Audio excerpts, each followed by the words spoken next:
Fala galera, beleza? Sejam bem-vindos para essa nossa aula de hoje. Hoje a gente vai falar sobre estruturas de repetição. Então, o que é, como aplicar e quando a gente utiliza. Então, estruturas de repetição na programação são estruturas que a gente aplica em momentos onde a gente quer repetir um código determinadas vezes ou em determinada situação, ok? Exemplo de uso. Imagine que a gente quer escrever a tabuada do 2 até o 20. Então, 1 vezes 2, 2, 2 vezes 2, 4, 6, 8, 10 e assim sucessivamente. Seria muito estressante para a gente desenvolver um código que eu tivesse que printar ali 10 vezes esse cálculo matemático. Vocês concordam? Por exemplo, print 2 vezes 2. Isso aqui é bem... não é prático, não é legal, eu ia ter que fazer isso 10 vezes. Então, estruturas de repetição vêm para solucionar esse problema, por exemplo. Ok? Então, qual que é a primeira estrutura de repetição que a gente vai ver? O for. O for é uma estrutura em que, dada determinada condição, ele vai ser executado até que essa condição não seja mais satisfeita, ok? Então, qual que é a assinatura do for? Então, for, enquanto, vamos criar uma variável, essa variável vai ser um inteiro, vamos chamar de i, e é um padrão, você normalmente quando vê um for vai ver com i, igual a 0. Então a gente está falando que a nossa variável i começa com o valor de 0. Enquanto 0 for menor ou igual a quantas vezes? A 10. Tá? Vamos começar o i com 1, fazer uma vezes, né?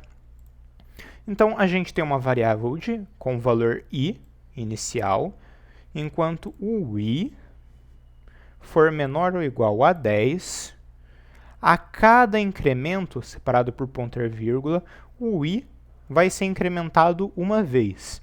Isso aqui é o mesmo que i recebe i mais 1. Então, toda vez que eu ir fazer i mais, é o i mais 1. Ok? Então, i mais. Fecho e abro chaves. Então, essa é a assinatura do for. O que eu quero fazer? Eu vou fazer o print do i vezes 2.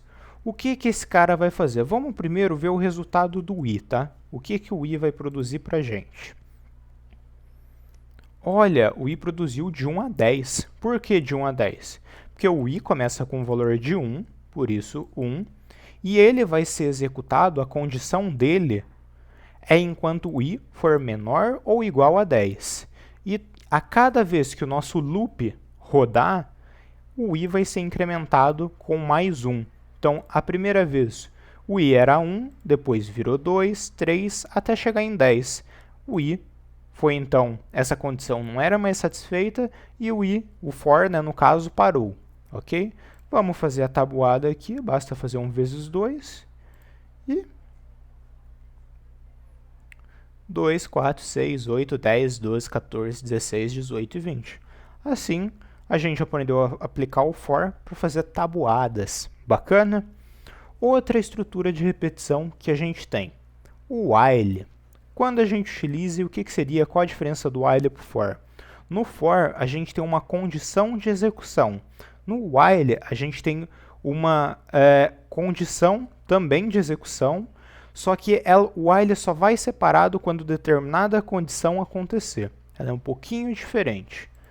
A assinatura do while seria o seguinte, while, então, a gente pode ter um loop infinito. Vamos supor que eu queira que determinada coisa aconteça sem parar, sem ter uma condição de parada. Eu poderia passar aqui um true, a condição, e fazer determinada lógica aqui dentro.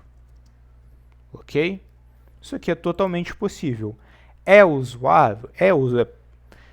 É interessante da gente fazer esse tipo de lógica? Não, tá? Porque vai acontecer que o nosso aplicativo vai travar, porque vai ter um loop rodando sem parar, e a gente não vai conseguir mais interagir com o aplicativo. Então é sempre interessante a gente ter uma condição de parada. Vamos criar aqui um int, que vai ser o nosso contador, e ele vai começar com 10, ok?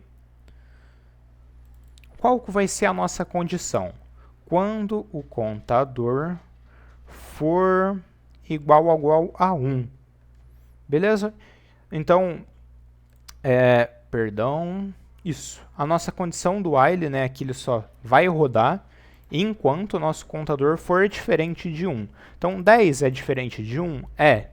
E ele vai continuar rodando até o contador ser diferente de 1. Quando o contador for igual a 1, ele vai sair do while e vai parar. Então, como que a gente faz isso? Contador recebe o contador menos 1. Então, ele vai rodar isso enquanto o contador é diferente de 1. Vamos ver. Aqui eu deveria ter dado um print, né, para a gente ver. Vamos adicionar um print aqui. Print loop contador. Ponto e vírgula. Opa. Vamos rodar. E olha, o loop então começa com 9. Por que ele printou o 9 e não 10, David? Porque a gente está fazendo o decremento antes de fazer o print, ok? Então 9, 8, blá blá blá. Poderia fazer, por exemplo, menos 10. Vamos ver, vamos descobrir. E ó, tenho até valores negativos. Beleza? Então, essas são as nossas estruturas de repetições mais comuns que a gente vai ver por aí, ok? Se ficar alguma dúvida, vocês podem me pingar aqui nos comentários. Existem outras estruturas de repetição, só que para esse começo de aula, de estudo, não vale a pena a gente se atentar. Vamos só pegar o básico realmente, o necessário. Com essa base, vocês também conseguem aprender outras linguagens. Esse for é aplicado em quase todas as linguagens. O while é a mesma coisa, switch, o if. Então, tudo que eu estou mostrando aqui, nada é exclusivo do Dart até o momento. Fora ali o null safety em partes. Ok? Então, a ideia é passar realmente essa lógica para vocês. É isso. Valeu!